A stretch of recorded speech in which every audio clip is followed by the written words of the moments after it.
la montaña de la educación.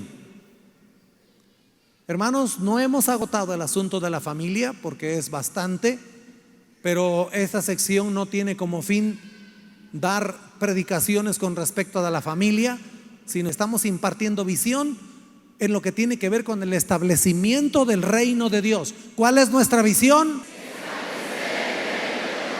Queremos ver el reino de Dios. Y hay un gran ejemplo de lo que significa establecer el reino de Dios con la conquista de la tierra que fluye leche y miel que el Señor le dio al pueblo de Israel. Primero los saca de esclavitud de Egipto, pasan por el desierto. Acuérdese que pasan por el desierto porque no hay vuelos directos de Egipto a la tierra de Israel.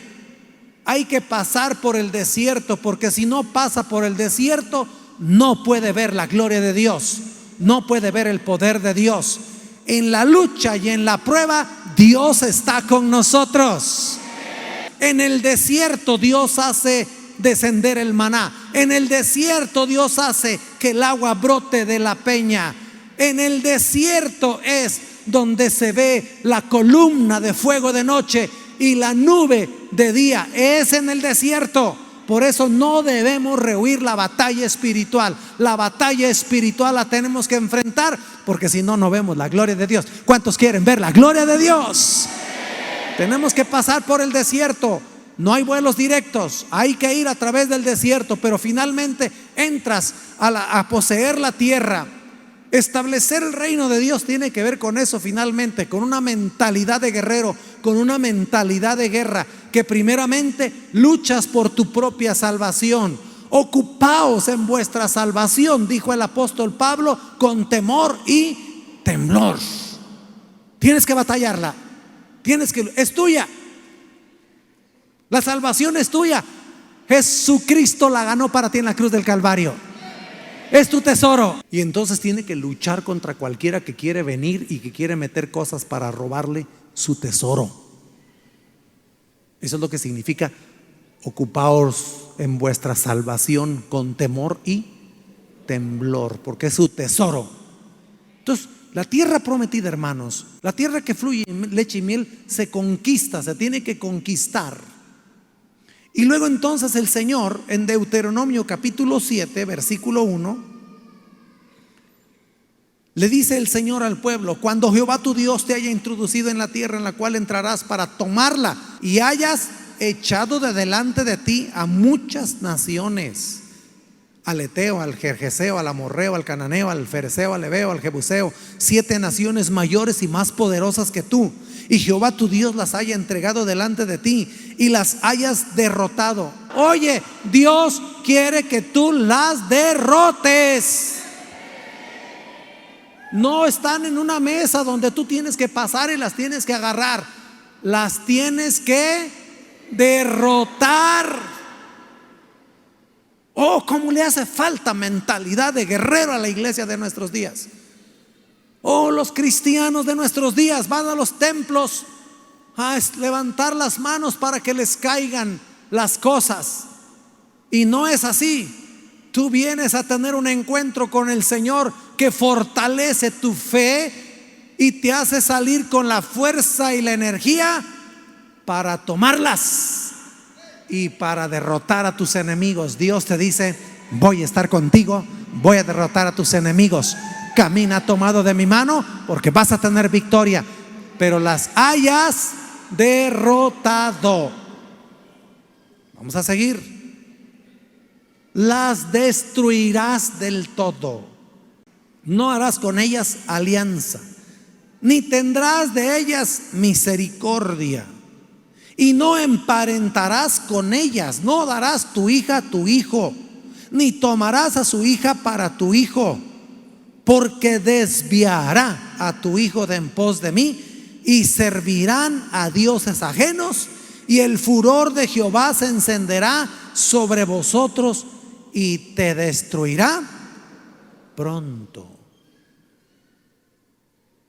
Entonces necesitamos una mentalidad de batalla. Hemos venido estudiando la palabra con revelación. Y en la revelación nos transportamos a Apocalipsis capítulo 5.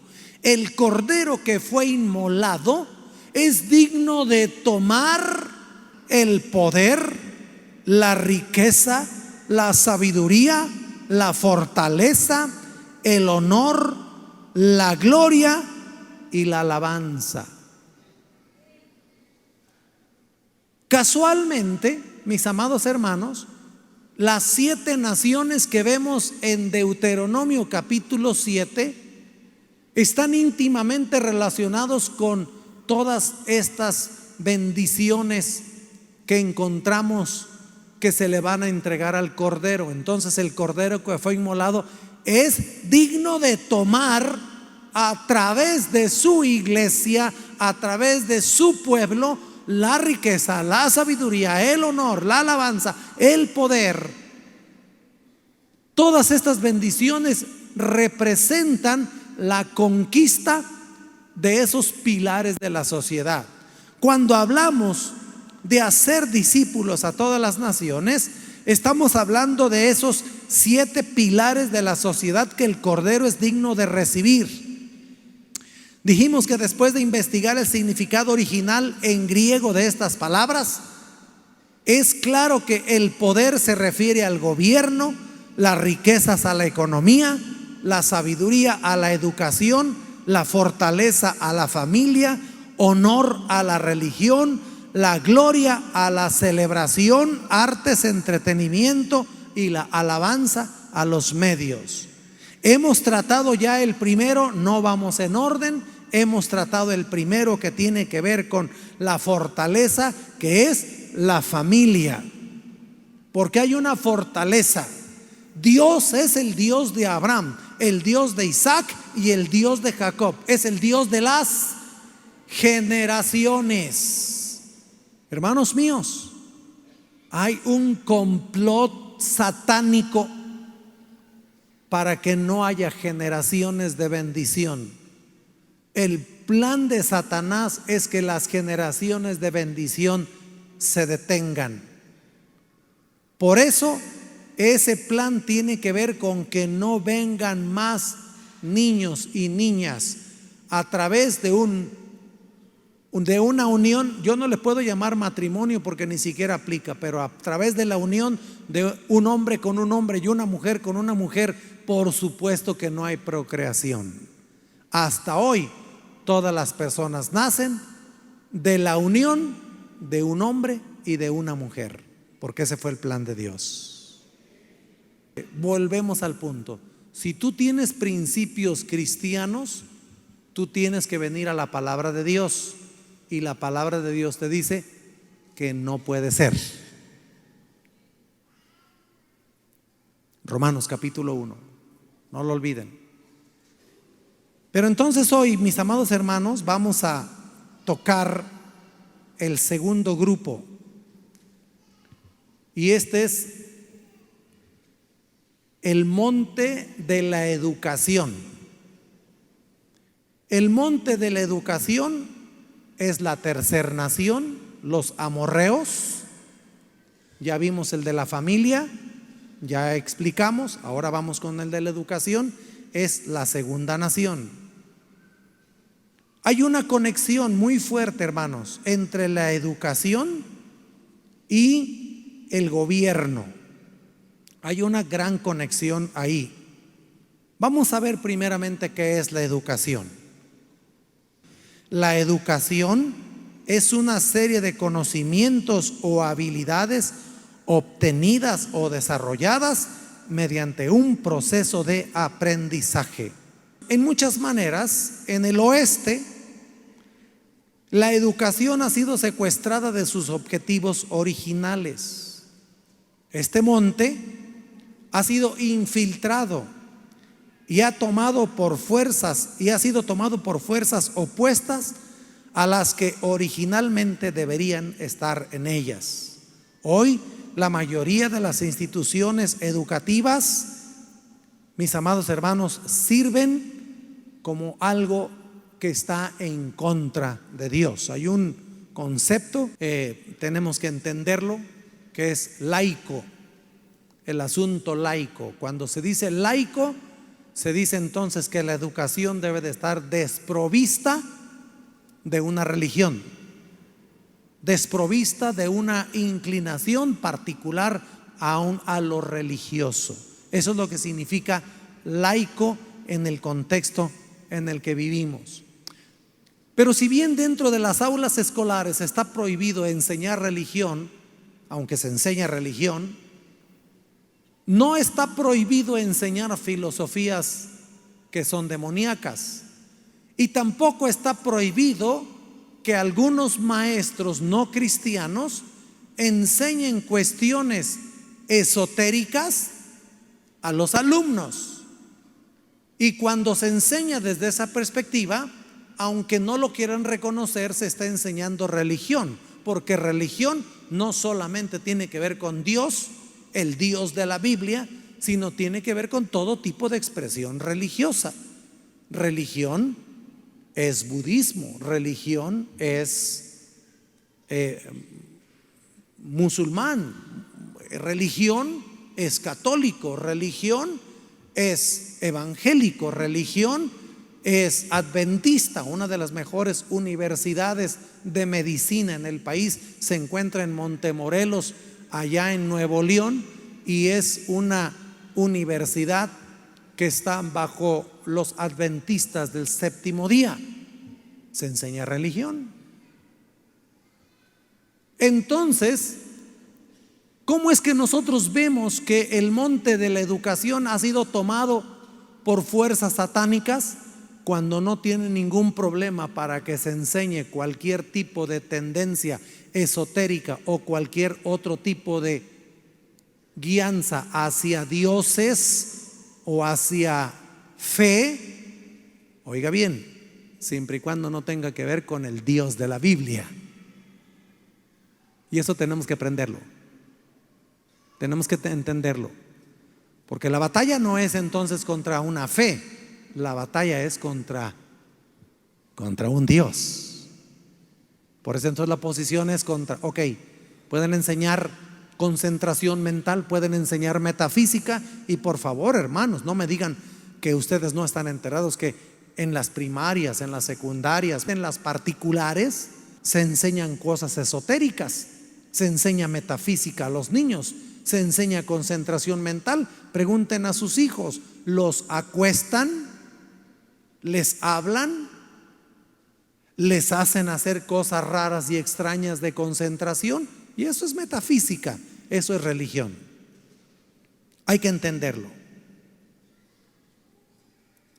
El evangelio entró a México a través de instituciones educativas. Fueron las iglesias metodistas y fueron las iglesias bautistas las que empezaron a introducir educación cristiana, algunas instituciones cristianas. Y usted tiene que saber por historia que el evangelio llegó a México a través de instituciones educativas. Los Estados Unidos son conocidos más en ese sentido. Debo decirles que, por ejemplo, la primera escuela pública de Estados Unidos fue establecida en 1635 por el conocido ministro puritano John Cotton. Prácticamente todas las primeras escuelas públicas estuvieron dirigidas por ministros como directores. La lectura, la escritura y la aritmética siempre eran de valor secundario en comparación a la instrucción sobre los caminos de Dios. Para preparar para la vida de este mundo, los estudiantes tenían que saber cómo relacionarse con Dios y cómo estar alrededor de Él y lo que Él esperaba de ellos para que fueran personas de bien en el mundo. 4 instituciones más famosas: Harvard, William and Mary, Yale y Princeton son las 4 instituciones más antiguas de enseñanza en Estados Unidos. Cada una ha producido notables líderes mundiales, presidentes, y las 4 se han alejado mucho de sus raíces. No solamente presidentes de los Estados Unidos, presidentes en Europa, presidentes de México han estudiado ahí, presidentes de África, muchos salieron de estas universidades. La Universidad de Harvard se formó en 1636. El principal donador para su fundación fue un clérigo cristiano de nombre John Harvard, de quien la universidad obtuvo su nombre. Es la institución educativa más antigua de los Estados Unidos y se estableció con el propósito de formar ministros y eruditos con valores puritanos. Su lema es Veritas, que significa verdad. En la actualidad esta universidad cuenta con los mayores fondos, $27,600 millones para funcionar. 7 presidentes estadounidenses han salido de ahí y se le puede considerar como una de las universidades más prestigiosas del mundo. Y así podría seguir diciendo de las demás universidades por igual. Muy bien. Ahora entonces, ¿quién gobierna la educación? ¿Qué es lo que nos importa? La tercera nación enemiga de Israel que tenían que conquistar en la tierra prometida fueron los amorreos. Los amorreos aparecen en Deuteronomio capítulo 7 versículo 1 que ya leímos. La palabra amorreo significa jactarse, escalador, actuar con orgullo, orgullo en el corazón. Luego, en Apocalipsis capítulo 5, ¿cuál es el atributo que el Cordero debe de recibir en esta área? La sabiduría. El Cordero que fue inmolado es digno de tomar la sabiduría. Entonces, la sabiduría se obtiene a través de la educación. La sabiduría se obtiene a través de la educación. Y la educación corresponde a la tercera nación, que son los amorreos. Y amorreo significa jactarse, escalador, actuar con orgullo, orgullo en el corazón. Ahora solamente piensen un poquito esto. ¿Dónde es donde se ve el mayor orgullo? Cuando una persona piensa que sabe, tiene la tendencia de ser gobernado por el orgullo, tiene la tendencia de jactarse. Es la educación lo que te hace escalar. Por eso debes estudiar, debes perseguir una carrera. No se conformen. Escúcheme bien, no se conformen, porque la educación te permite escalar. No se queden. Ya estudiaste la primaria, ahora la secundaria. Ya terminaste la secundaria, ahora la preparatoria. Ya la preparatoria, ahora vete a una carrera. Me da gusto que estén logrando, que estén alcanzando, que no se conformen. Menos los jóvenes deben escalar. Van a tener mejores oportunidades. ¿Ok? Y nuestra oración es que no les pase lo que les ha pasado a muchos. Nuestra oración es que cuando terminen sus carreras tengan trabajos en lo que estudiaron y se puedan desarrollar y puedan alcanzar no solamente un mejor nivel de vida para sí mismo, para su familia, pero para que sean una bendición para esta sociedad. Amén. Entonces, ahí hay un sentido positivo. Pero bueno, vamos a ver el asunto. En su conjunto, las definiciones anteriores describen el pensamiento básico del humanismo. Oigan bien, porque aquí es donde empieza el problema.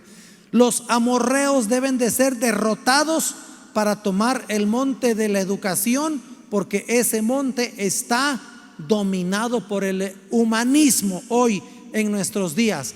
Al poner que la educación tiene que ser laica, entonces no podemos enseñar principios, y si no hay principios no tenemos sobre qué construir. Todo es relativo. El humanismo es una filosofía ética que tiene como prioridad las cualidades humanas universales especialmente el intelecto, y se encuentra fortalecida por el racionalismo. El humanismo rechaza la validez de las justificaciones trascendentales, tales como la dependencia de la fe, lo sobrenatural o las verdades reveladas por la divinidad. La filosofía griega y sus filósofos son la fuente intelectual de tal forma de pensar, la cual llegó a dominar las sociedades occidentales. El gemelo siamés del humanismo es finalmente el ateísmo, la creencia en la inexistencia de Dios. Pronto ya no tendremos que lidiar con esto. Definitivamente el juicio de Dios sobre el mundo va a venir y va a confrontar ese pensamiento que casi logra sacar a Dios de la mente de las personas. El comunismo tiene su base en el ateísmo, y usted sabe que en Europa del Este lo primero que hizo el comunismo fue perseguir al cristianismo, fue perseguir toda forma de fe, fue tratar de sacar a Dios de su creación y quitó los sentimientos a las personas. Piénselo por un momento. Si no hay Dios, si no hay nadie a quien darle cuenta, si no hay cielo y no hay infierno, dígame usted qué estamos haciendo aquí perdiendo el tiempo. Vamos a darle vuelo a la hilacha, porque no hay castigo, porque no hay Dios a quien tienes que rendir cuentas, no hay infierno, no hay diablo que influye en las personas, no hay alma y no hay espiritualidad.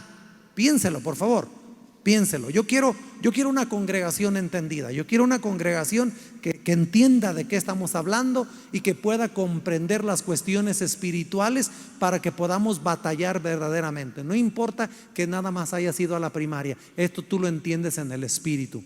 En el espíritu puedes comprender que si una persona es desprovista de sentimientos y somos meramente materia y no hay futuro,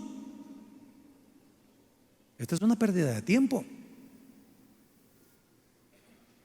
¿Qué dice la palabra del Señor? Que dijeron las generaciones pecaminosas: comamos y bebamos, que mañana moriremos.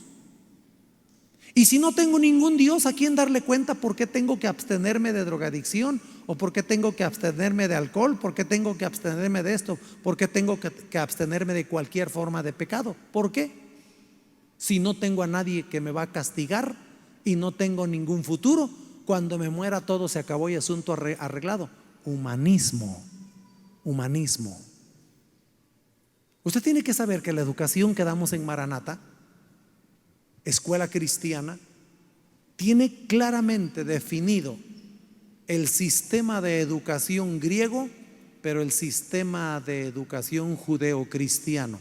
La educación judeo-cristiana está basada en los principios de la palabra de Dios. Tú eres el padre de ese niño.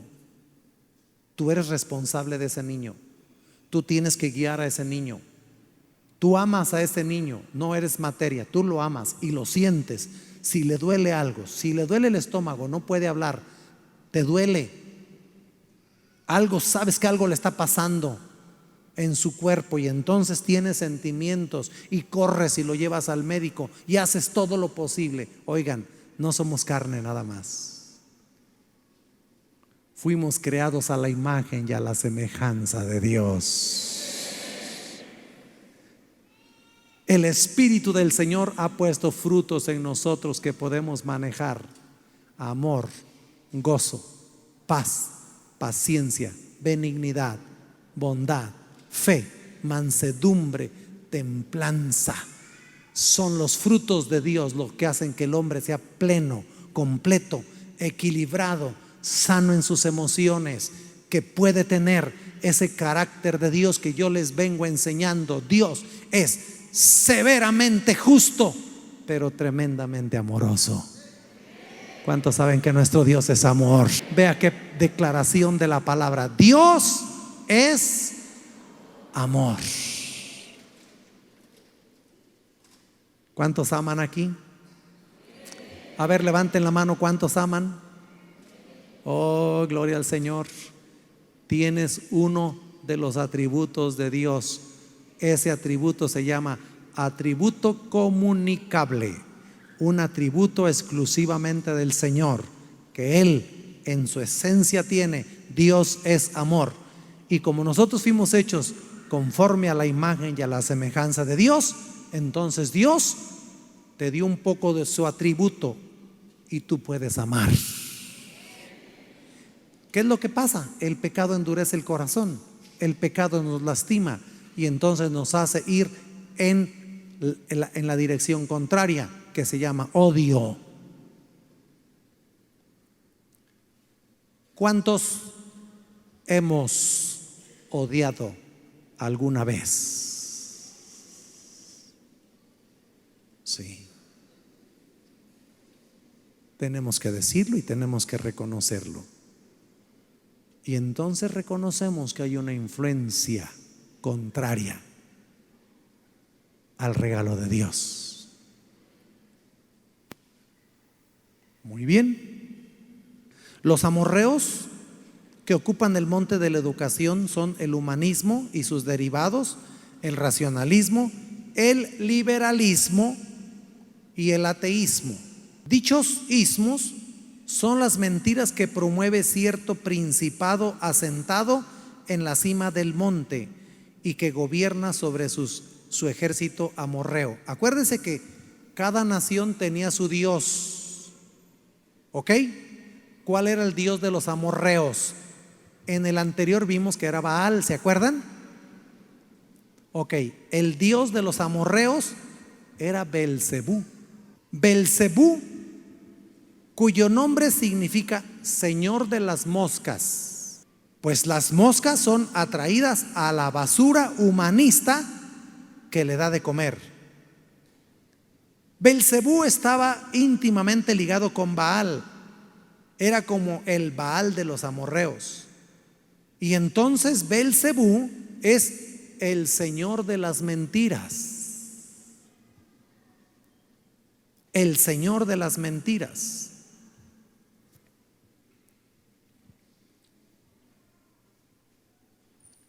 ¿Ok? En las jerarquías demoníacas hay dos cosas. Parece que Belcebú es un lugarteniente de Lucifer. Sería como un general del ejército satánico, ¿ok? Belcebú, acuérdese que a Jesús lo acusaron de que por Belcebú estaba echando fuera a los demonios. Quiere decir, era un demonio con bastante autoridad. ¿Se acuerdan? ¿Ok? Pero aquí está el asunto.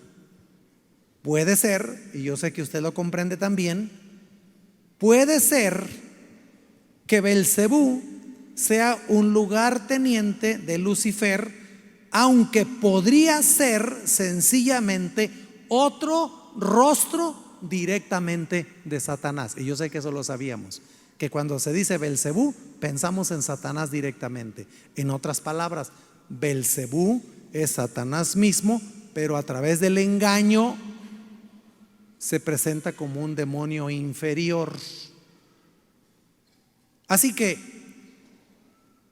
la mentira, el señor de las mentiras, sin importar pues su identidad exacta, lo que denota de su nombre nos permite comprender su arma, las mentiras, disimulando como si fueran verdades, como si fuera comida buena. Ahora, ¿dónde se da esto? En la educación. Es en la educación. ¿Por qué estamos insistiendo que usted cuide lo que sus hijos van a aprender? Porque como una verdad les van a poner una mentira y a través de esa mentira van a gobernar sus mentes. Usted sabe que los gobiernos usan la educación para controlar a los pueblos, y aunque no querramos, hemos sido adoctrinados por los gobiernos, hemos sido manipulados por los gobiernos a través de la educación. Por mucho tiempo los padres fuimos muy desobligados. ¿Qué les enseñaban a nuestros hijos? Que vayan a la escuela, que les enseñen a leer y escribir. Les están metiendo comunismo, como fue en los 60s, en los 70s, comunidades eclesiales de base, células comunistas por todo el país. ¿Dónde es que se dieron los movimientos revolucionarios? En las universidades. Los movimientos revolucionarios no se dieron en las colonias, se dieron en las universidades. ¿Quiénes eran dirigentes de revoluciones en Centroamérica? Jesuitas, profesores en las universidades. ¿Dónde es que toma fuerza el comunismo en Europa del Este? En las universidades. Es la educación la que moldea el pensamiento. Entonces necesitamos, hermanos míos, entender que la educación es fundamental. Nosotros tenemos que mantenernos en ese asunto. Con esto termino. Dios, mis amados hermanos, nos ha dado una guía para que nosotros confrontemos las mentiras que Belcebú ha traído a nuestra familia. Yo quiero que usted tenga 4 pensamientos bien claros y que usted los trabaje en la educación con sus hijos. Número 1, Dios existe. Hable con sus niños: hijo, Dios existe, Dios nos dio la vida. Y a través de gratitud en oración, usted va a moldear el pensamiento de sus hijos cuando cada día les diga: vamos a darle gracias a Dios por sus bendiciones. ¿Cuántos oran cuando comen? Espero que sí, hermanos. ¿Ok? Usted y yo debemos orar todo el tiempo cuando comemos. Desde ahí yo tengo esperanza de que sus hijos van a ser formados correctamente en este punto de que Dios existe. Y le voy a decir por qué. Porque usted es tan comelón que va a pasar dándole gracias a Dios todo el día. Y entonces sus hijos van a tener que escuchar todo el día que Dios existe. Segundo pensamiento: Dios está activo en los asuntos de los hombres. Entonces Dios está dirigiendo nuestra vida. Déjeme decirle esto, se lo digo de corazón. Escuche atentamente a Dios y deje que Dios planifique su vida. Que Dios planifique sus tiempos. Que Dios planifique sus actividades. Que Dios le dé dirección para su casa, para su negocio. Oiga, en todo, va usted a estudiar algo, ore al Señor, pida al Señor dirección. 3, Dios tiene estándares definidos de conducta moral. Por eso es que no nos hemos tirado a la desgracia. Oiga bien, ¿pecamos? Pero fíjese que a pesar de que pecamos, no nos hemos tirado al mundo. Porque en el momento en que estamos a punto de descarriarnos totalmente, los mandamientos del Señor vienen a nuestra mente y a nuestro corazón y nos reprende el Señor en nuestra conciencia. Y entonces están esos 50 pesos ahí en esa mesa que nadie ve, que nadie pela, que nadie les hace caso. Pobres 50 pesos están solos y abandonados. Pero usted no los agarra porque sabe que eso se llama robar. Y hay un estándar de Dios en su mente y en su corazón que le dice: no lo hagas. No lo hagas. 4, es necesario aceptarlo y experimentarlo. ¿Por qué es que el Señor nos manda a predicar el Evangelio? Por tanto, id y haced discípulos a todas las naciones, enseñándoles que guarden todas las cosas. Porque la gente necesita experimentar a Dios. Vamos a conquistar la educación. Empecemos por nuestra casa. Aunque el mundo se vaya al barranco, mi casa y yo serviremos a Jehová. Aleluya. Mi casa y yo serviremos a Jehová. Y vamos a establecer el reino de Dios con autoridad. Y vamos a levantar una generación que ame a Dios. Dígalo conmigo: voy a levantar un hogar que ame a Dios. Voy a levantar un hogar que experimente a Dios. Voy a educar un hogar en los principios de Dios. Padre, te damos gracias por tu palabra de esta mañana, Señor. Y ahora, si hay alguna persona aquí que vino por primera vez, pero no ha entregado su vida a Cristo Jesús, tú necesitas una transformación de tu alma, la transformación de tu corazón. Por eso, si hay alguien que no tiene a Cristo en su corazón, este es el momento de la salvación. Haga esta oración después de mí con todo su corazón y entréguese a Jesús. Vamos a orar. Repita la oración. Señor Jesucristo, gracias por tu palabra. Yo te necesito. Soy un pecador. Reconozco mi pecado y te pido que me perdones. Me arrepiento. Te abro mi corazón y te recibo como mi Señor y mi Salvador. Yo me entrego a ti. Tómame en tus manos preciosas. Cambia mi vida. Cámbiame, Señor. Dame una mente nueva. Dame un corazón nuevo. Te lo pido, Padre, en el nombre de Jesús. Amén. Amén. La comunicación, las artes. Hermanos míos, en la actualidad este monte de los medios está ocupado casi por completo por las fuerzas satánicas. ¿Cuáles son esas 7 alabanzas definidas? Dice que el Cordero es digno de tomar el poder, la sabiduría, la fortaleza, el honor, la gloria, la alabanza. Esto es lo que la palabra del Señor enseña.